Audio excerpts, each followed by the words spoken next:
Welcome back to Christian Kids Content Unpacked. Today's message centres on a rite of passage, the presentation of Bibles to third graders.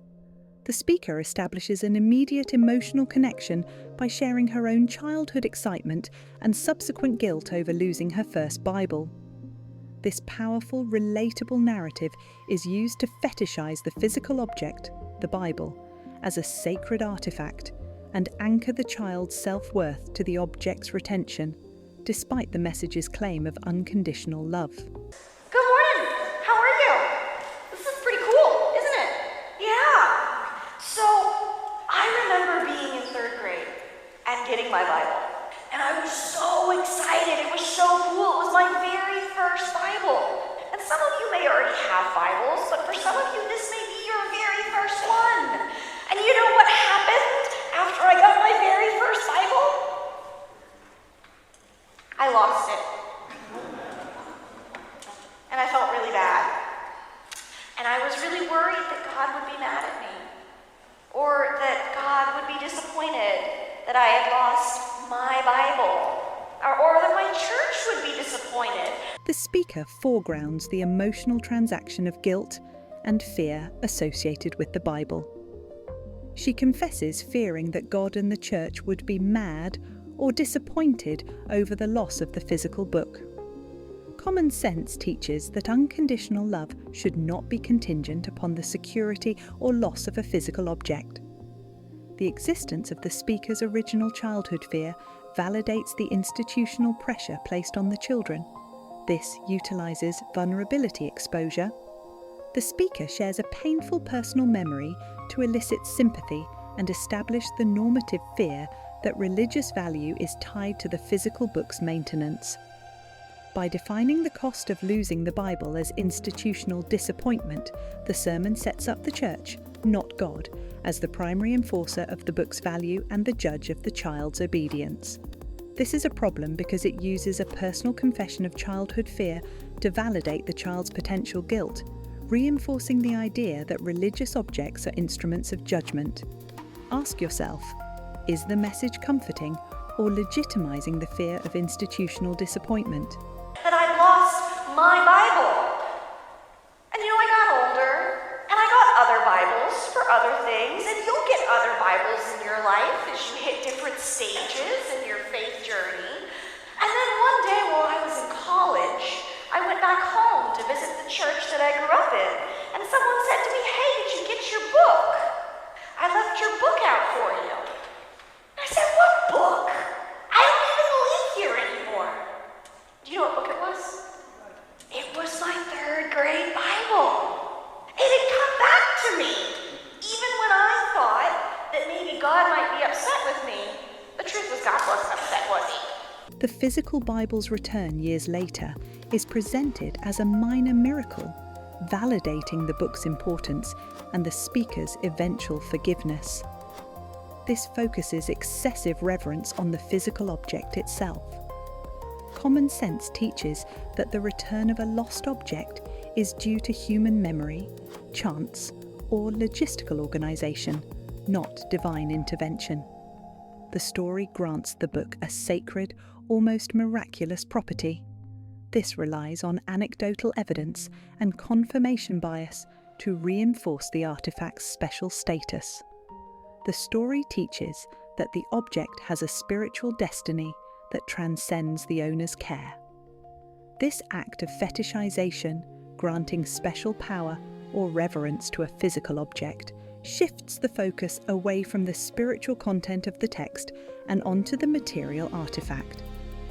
This is a problem because it encourages children to believe that the physical book is the source or symbol of God's grace, rather than seeing the faith or text itself as the focus.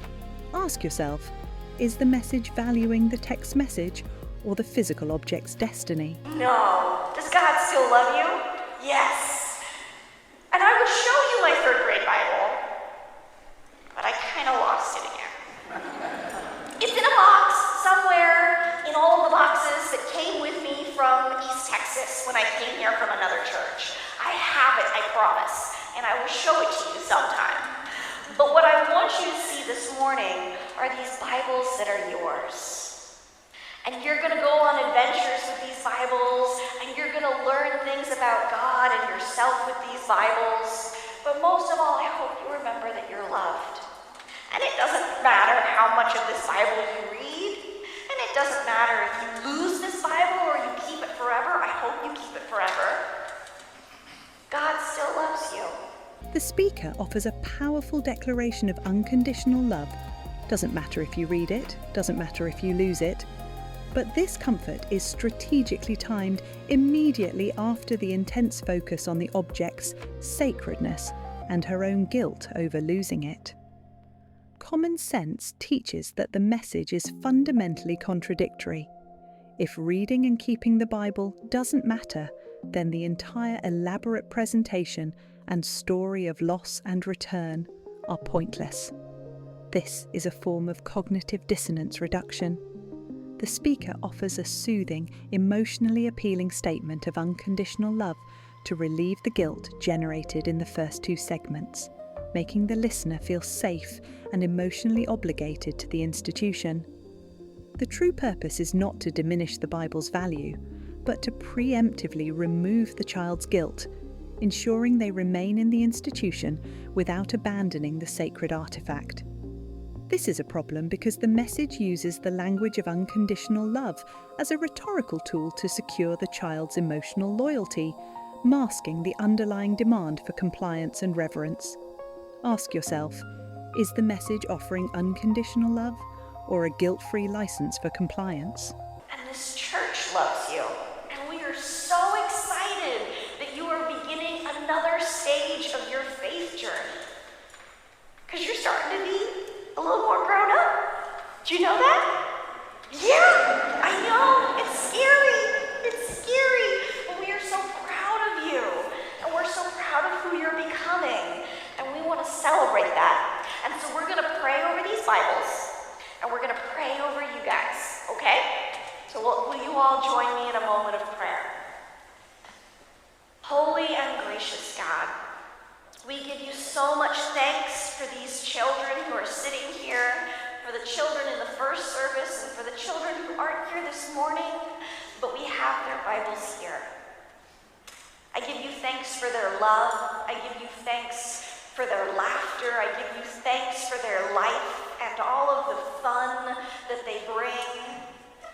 God, I hope that this Bible that they have will help them learn more about you, learn more about themselves, and learn about how loved they are. God, bless them and keep them. That as they read these Bibles and they learn about you and your love and your mercy and your grace, they might see how much you love them and see how much we love them. Bless them and keep them as they grow and learn and they continue this new school year. The Bible presentation is framed as an institutional rite of passage for a new stage of your faith journey, starting to be grown up. This anchors the child's transition to maturity within the church's ritual structure. Common sense teaches that growing up is a natural, autonomous biological and social process, not a spiritual transition requiring a physical artifact blessed by a specific institution. This uses developmental psychology to co-opt the child's natural anxiety about growing up, positioning the church as the necessary provider of the tools, the Bible, and the validation required for the next stage of life. By linking the acquisition of a sacred text to the new school year, the Church attempts to maintain spiritual priority over secular demands and institutionalize the child's transition to early adolescence. This is a problem because it teaches the child that their personal growth and transition to maturity are contingent upon participating in and receiving artifacts from the religious institution. Ask yourself, is the message celebrating independent growth or mandating institutional dependence? The third grade Bible's message is a calculated exercise in fetishizing the sacred artifact. By first creating and then relieving guilt over losing the book, the sermon anchors the child's emotional loyalty to the institution, effectively using the language of unconditional love to secure lifelong compliance with the Church's ritual structure. If you're unpacking the critical thinking in children's sermons, hit the subscribe button. Thanks for watching.